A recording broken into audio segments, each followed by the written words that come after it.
Olá, meus queridos, bem-vindos ao Cantinho do Alan. E hoje a gente vai seguir com a nossa conversa sobre linguística e nós vamos falar um pouquinho de sistema arbóreo. Mas para isso, a gente vai usar um poema do modernismo norte-americano. Então vem comigo.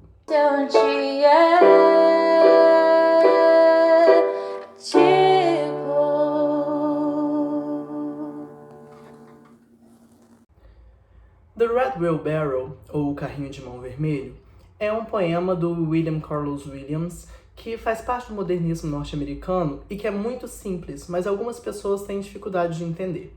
Ele fala assim: muita coisa depende de um carrinho de mão vermelho, cheio de água da chuva do lado das galinhas. Num primeiro momento, pode parecer que não tem muito sentido nesse poema.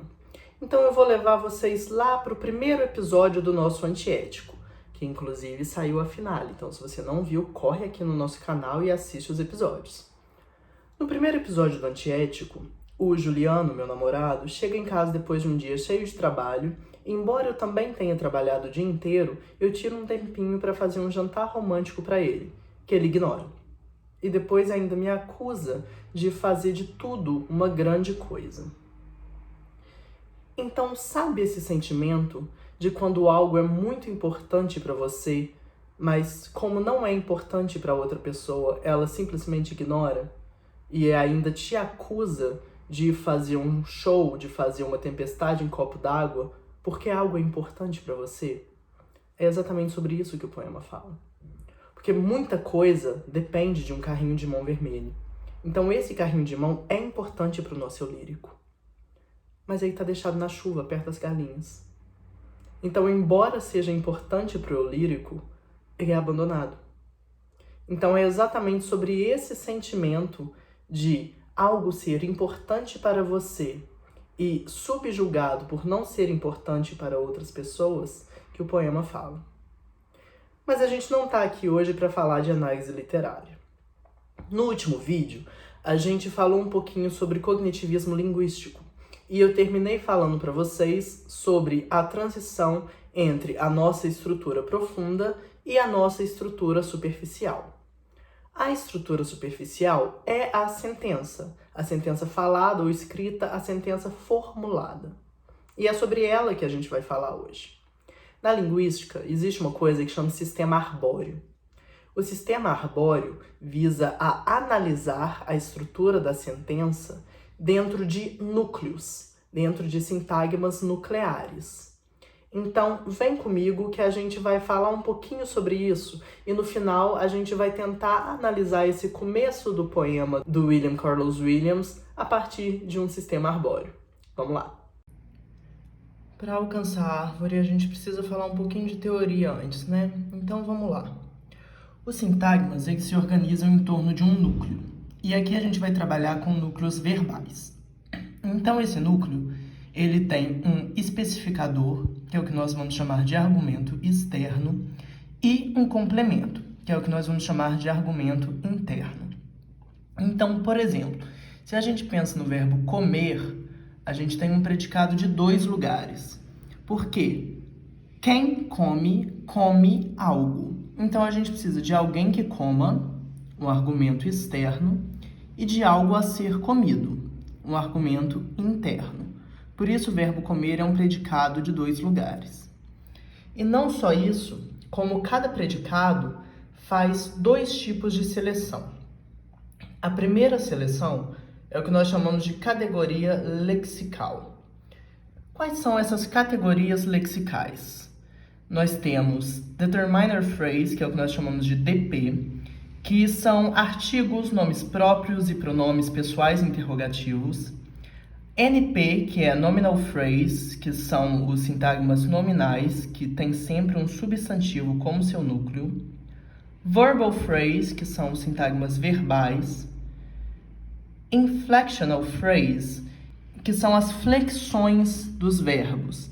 Então, nós temos comer vira comeu, matar vira matará. Aqui, se a gente vê, Juliano comeu um bolo, a gente tem esse verbo flexionado. Por isso, nós temos o que nós chamamos de IP, Inflection Phrase. Complementizer Phrase são os sintagmas complementizadores. Então, eles sempre introduzem um complemento. Quando a gente chegar na árvore, vai ficar mais claro. São eles que formulam a sentença. Prepositional phrase, que são preposições, adverbial phrase, que são advérbios, e adjective phrase, que são adjetivos. Então, vamos pensar aqui, por exemplo, na nossa frase. O Juliano comeu um bolo gostoso. Se a gente vê aqui, nós temos um verbo, que é o núcleo da nossa oração. Nós temos o agente externo, olha aqui a posição que ele fica, especificador, que é o Juliano, e a gente ainda consegue abrir esse DP entre o nosso artigo e um NP, que é o Juliano. E aqui nós temos o nosso verbo e o nosso núcleo nominal, que está aqui no lugar do complemento, do argumento interno. E ele também pode ser dividido na sua parte nominal e na sua parte adjetiva. Então, se a gente pensa no que eu estou chamando de C-seleção aqui com o verbo comer, nós temos algumas opções, porque tanto o agente interno quanto o agente externo podem ser um DP ou um NP. Então, nós podemos ter o Juliano comeu o bolo, ou o Juliano comeu um bolo, ou um garoto comeu o bolo ou um bolo. Então, especificamente no caso dessa sentença, a gente tem a seguinte estrutura: comer, DP, vírgula, NP. Essa vírgula, ela vai ficar na posição do verbo. Então, é assim que a gente vai registrar como faz a C-seleção verbal. A C-seleção é uma questão muito em relação à função sintática dos argumentos que o verbo vai exigir.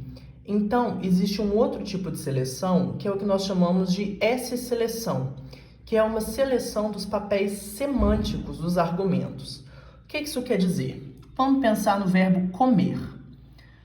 Se nós precisamos de alguém que coma algo, esse alguém precisa ser um ser animado, um agente da ação comer, alguém que coma, e o argumento interno precisa ser algo comestível. Então, existem alguns papéis semânticos que vão estar atrelados a determinados verbos. Vamos ver quais são esses papéis semânticos. O primeiro é o agente. Então, nós temos João chutou a bola. Agente da ação simples. Paciente. O marido apanhou da mulher. Olha como gramaticalmente o marido é sujeito da oração, ele não é agente da passiva, ele não é nada disso, mas ainda assim ele tem uma função paciente dentro dessa oração.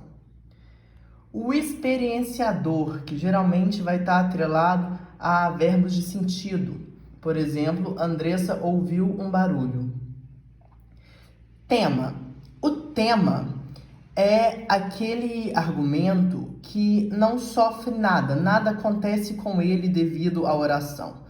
Então, João viu um pássaro. João é experienciador, ele viu um pássaro, mas pro pássaro isso não mudou nada.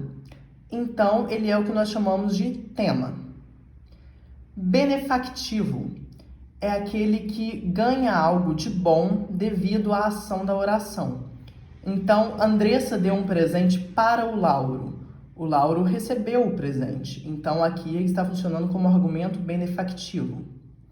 Locativo vai falar de lugar. O livro está na estante.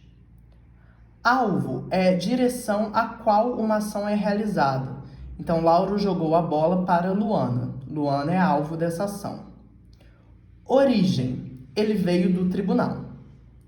E instrumento. O chá acalmou Andressa. Aqui, por exemplo, nós temos a Andressa como uma experienciadora. Então, o que isso vai influenciar? Existem algumas classificações verbais que vão ser muito importantes na hora da gente montar a árvore.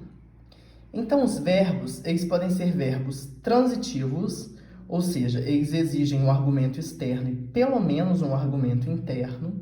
É o que geralmente nós chamamos de verbos transitivos diretos e indiretos. Então, ele vai ter essa estrutura, o especificador, o verbo e um argumento. Lembrando que aqui poderia ter um outro argumento se fosse um verbo bitransitivo. Verbos inergativos, eles selecionam apenas um argumento externo. Por exemplo, João sorriu. Geralmente, esses argumentos externos têm funções de agente ou de experienciador. São algumas funções que geralmente estão atreladas ao argumento externo. Verbos inacusativos. Selecionam apenas um argumento interno. João chegou. Geralmente, o verbo inacusativo vai ter um argumento com função semântica de tema ou paciente. São funções atreladas ao argumento interno. Então, nós temos a estrutura do inergativo como especificador verbo, então a gente tirou esse argumento. E do inacusativo, a gente tirou o especificador, ficamos com verbo e complemento. E como a gente descobre se um verbo é inacusativo ou inergativo? Existem algumas técnicas. Por exemplo, verbos inacusativos não permitem construções que demonstrem agentividade do sujeito. Então, aqui, o que ele fez foi morrer. Essa frase não faz sentido, porque morrer é um verbo inacusativo. Agora, o que ele fez foi gritar. Essa frase faz sentido, porque gritar é um verbo inergativo. Então, é possível a gente fazer uma agentividade do sujeito. Verbos inacusativos não são durativos. Ou seja, eu não posso falar que Lauro adoeceu por 10 minutos, porque adoecer é um verbo inacusativo. Agora, eu posso falar que Lauro nadou por 10 minutos, porque nadar é um verbo inergativo. Apenas verbos inergativos admitem nominalização. Ou seja, correr. Quem corre é um corredor. Beleza, tá valendo o verbo inergativo. Agora, morrer. Quem morre não é um morredor. Isso não faz sentido, porque morrer é um verbo inacusativo. Apenas verbos inacusativos permitem posposição de indefinidos. Ou seja, dançou um menino na festa. Isso não faz sentido, por isso o verbo é inergativo. Agora, chegou um menino na festa. Essa construção está valendo, porque chegar é um verbo inacusativo. Vocês perdoem meu corretivo ali em cima, tá, gente? E, por fim, o particípio passado precisa obrigatoriamente ser concatenado a um argumento interno. Ou seja, os atletas estão corridos. Isso não faz sentido, porque correr é um verbo inergativo. Agora, as meninas estão crescidas. Isso está valendo, porque crescer é um verbo inacusativo. Então, voltando lá para a estrutura que a gente viu do nosso sintagma verbal, a gente tem aqui o nosso argumento externo, os nossos dois argumentos internos e o nosso verbo. Só que aqui o verbo não está flexionado. Então, nós precisamos do que nós chamamos de IP, que a gente viu lá atrás, que é o sintagma de flexão verbal. Então, nele, a gente vai ter o especificador e o verbo flexionado. O que quer dizer que a gente precisa jogar esse verbo daqui para cá e esse especificador daqui para cá. E olhe que o nosso sintagma de flexão, ele se atrela ao nosso sintagma verbal. Então, toda essa estrutura aqui, ela vai entrar aqui. Vamos ver um exemplo para a gente entender. O Juliano comeu um bolo. Olha só o que acontece. Dentro aqui do nosso IP, a gente tem o nosso especificador, o Juliano, e o nosso verbo conjugado, comeu. E o que acontece dentro do nosso VP? Como vocês podem ver, o argumento interno ele se mantém aqui, mas esse DP e esse V subiram para essas posições. Então, a gente deixa um índice em cada um desses lugares para indicar que houve essa movimentação. Então, aqui eu deixei um índice A e aqui eu deixei um índice B. A gente demarca esses índices com a letra T minúscula e o que a gente usou para demarcar qual item foi movimentado. Então, isso é o que nós chamamos de IP. Por fim, para a gente chegar à construção de estrutura de árvore, nós temos o CP, que é o sintagma complementizador. Muitas das vezes, ele vai ficar vazio, mas a gente preenche ele com esse spec, que é quem, quando, onde, todas essas WH questions do inglês. E nesse C, a gente vai ter as estruturas que e se, que vão relacionar uma oração à outra. A gente vai ver alguns exemplos. e aqui a gente encaixa o IP. Então é só colocar isso daqui aqui em cima, que está pronto o começo da estrutura arbórea. Então vamos ver alguns exemplos. Que queijo o rato comeu? Olha só, lembra que eu falei que aqui no spec do CP a gente coloca quem, quando, onde, essas introduções de perguntas? Que queijo é qual? Então ele vai entrar dentro desse spec. E aqui eu falei para vocês que a gente coloca o que e o se, que conectam orações. Então é que queijo que, dentro da posição do se. Aqui é exatamente o que a gente já fez antes. O rato comeu, aqui a gente deixou os índices. Mas olha só, a nossa posição de argumento interno também ganhou um índice. Por quê? Porque ele veio parar aqui, ó. Olha o verbo, comer. Alguém come algo, certo? O rato que come. E o que ele come? Que queijo. Então, a gente passou o nosso argumento interno daqui cá para o especificador do sintagma complementizador. E a gente deixou aqui marcado pela letrinha C, para indicar como que a gente fez essa transposição. Isso daqui é uma árvore simples. Mas uma coisa que é muito importante de se perceber é que a árvore é sempre lida pelo ramo esquerdo. Então, a gente sempre lê o que está aqui antes de descer para a direita. Por que isso é importante? Se a gente falar, o rato comeu que queijo, duas coisas acontecem com a nossa árvore. A primeira é que o nosso C fica em branco, porque a gente perdeu esse que estava aqui. E outra coisa que acontece é que houve uma inversão aqui, olha. Porque agora a gente vai ler todo esse ramo da árvore antes de ler o que queijo. Então, enquanto aqui a gente lia que queijo que o rato comeu, aqui a gente lê o rato comeu que queijo. Então, é muito importante que a árvore não esteja construída de uma maneira espelhada, porque existe uma maneira certa de se ler uma estrutura arbórea. Agora, vamos olhar para uma estrutura um pouquinho mais complexa. Lauro perguntou se Andressa ganhou o caso no tribunal ontem. Primeiro, a gente vê que no tribunal ontem são dois advérbios, no tribunal e ontem. E os advérbios na estrutura arbórea, eles vão se encaixar dependendo da sua função em lugares diferentes. Ou seja, advérbios de expressão geral são encaixados dentro do sintagma complementizador. E com advérbios de expressão geral, eu quero dizer, por exemplo, ele infelizmente chegou.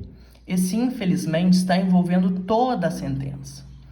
No IP, a gente vai colocar advérbios de tempo. Nós temos um ali, ontem. E no VP, advérbios de lugar. Nós temos ali no tribunal. Então, vamos ver o que aconteceu com essa árvore. Olha só, a primeira parte da árvore é simples. Da mesma maneira que a gente construiu tudo que nós fizemos até aqui, nós temos Lauro, perguntou, aqui índice A, índice B, que estão substituindo aqui. Mas olha só, quem pergunta, pergunta algo. E o que Lauro perguntou? Se Andressa ganhou o caso no tribunal ontem. Então, olha só, isso daqui é outra sentença. Então, aqui no lugar que a gente colocaria o nosso complemento interno, a gente vai encaixar um CP e começar a outra sentença. A primeira coisa importante de perceber é que esse C aqui vai ter um se, porque nós temos aqui, ó, se Andressa. Lembra que eu falei para vocês que no C a gente encaixa que e se? A gente viu um exemplo com que, agora estamos vendo um exemplo com se. Aqui nós temos Andressa e ganhou, substituídos aqui C e D, e o caso no lugar do argumento interno. E olha só onde nós encaixamos os advérbios. Lembra que a gente viu aqui, ó, no IP é advérbio de tempo e no VP é advérbio de lugar? Dentro do nosso IP, a gente encaixou um advérbio de tempo. E dentro do nosso VP, a gente encaixou um advérbio de lugar. Então, se a gente fosse fazer uma estrutura geral de árvore, como ela ficaria? Olha ali, nós temos um CP, nele a gente encaixa um sintagma adverbial em relação a opinião, visão do locutor, conexão com o discurso, avaliação sobre toda a sentença. Ali no CP nós conectamos o spec, quem, quando, onde,